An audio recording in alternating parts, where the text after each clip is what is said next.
Hey, what's up, Unbroken Nation? One of the things I'm curious about and that you mentioned is making your brain the leader. And like there's this weird thing that I don't think people understand, that they actually have this huge amount of control over their brain. Can you talk about and kind of framework what it actually means to be the leader of your own brain? Yeah, so I see people all the time where their brains are leading them. And what I mean by that is, think about this. When you have, let's say, a bad moment in the day, like your friend upset you for whatever reason, right? It's not just that you're upset now at your friend, then you start thinking about how rough your life is and you become upset with yourself. Then you start thinking about how bad the world is and you become, really upset with the world. And it just takes you down this negative sort of spiral. And so the reason that the brain does that is because, first and foremost, its job is to help you to survive. It needs to protect you. And so it's always looking out for those negative things, right?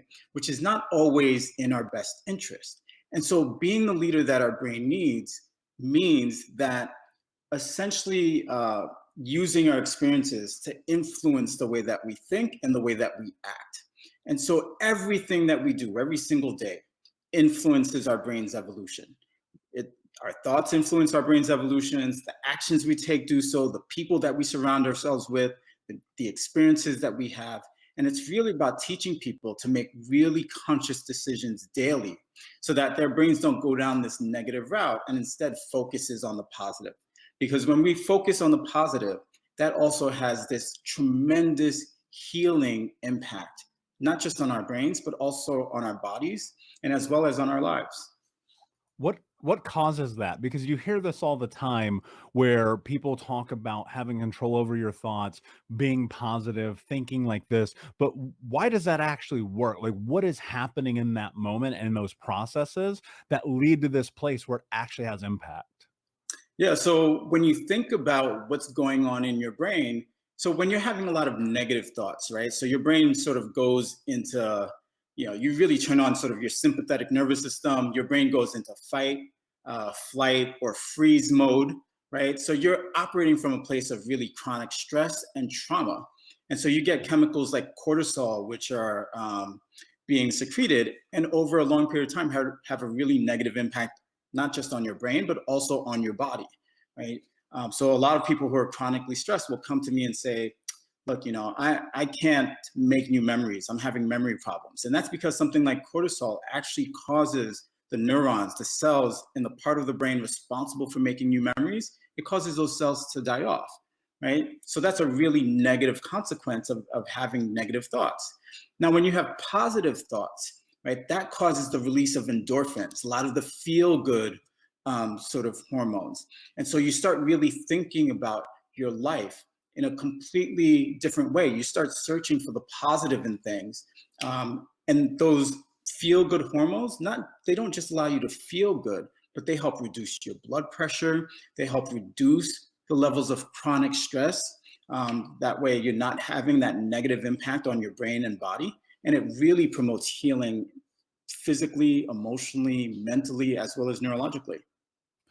Can I challenge you on something? Because I'm really curious. I've worked with a lot of people throughout my career and even had these moments myself where I go, there is absolutely nothing positive in my life right now. Right. So my challenge to you in this is, how, if someone has that thought process, do you navigate helping them find positivity in their life when it feels so, not even necessarily only melancholic, but depressive and painful and sad and hurtful? How do you really push someone? Maybe push isn't the right word, but how do you help someone navigate into this place where they can associate or even create something positive in their thought process? Yeah, so I'll give you a personal example. So for me, I was diagnosed with COVID back in January, and I was hospitalized for 2 weeks, right? And as a doctor, watching your oxygen saturation go down is not a fun thing at all. And there were certainly days where I thought that I was not going to make it. But COVID took its toll on my kidneys. It just completely wrecked the kidney function that I had left, and I needed to do dialysis. Dialysis was the thing that I feared the most. Everything that I did was to avoid dialysis up until that point. And so when they told me that I needed to do dialysis, I cried, right? Because that's not what I wanted to do. And so I allowed myself to feel those feelings, but then I told myself, okay, I can do dialysis the way that I've seen patients do it before in the hospital, where it almost seems like they're waiting for death. Or I can decide to do dialysis in a completely different way.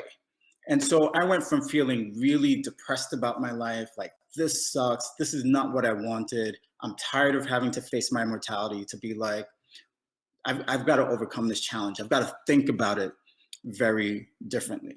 And so when I was doing dialysis, there were times where I was working on a lot of personal development stuff. I was reading during dialysis. I was practicing French. I was doing interviews with news organizations and taking business meetings. I remember one time, I was playing basketball with my sons, and my son said something about me being sick. And I was like, what are you talking about? I'm not sick. I'm sitting here beating you in basketball. So part of it is about changing the way that you think about things.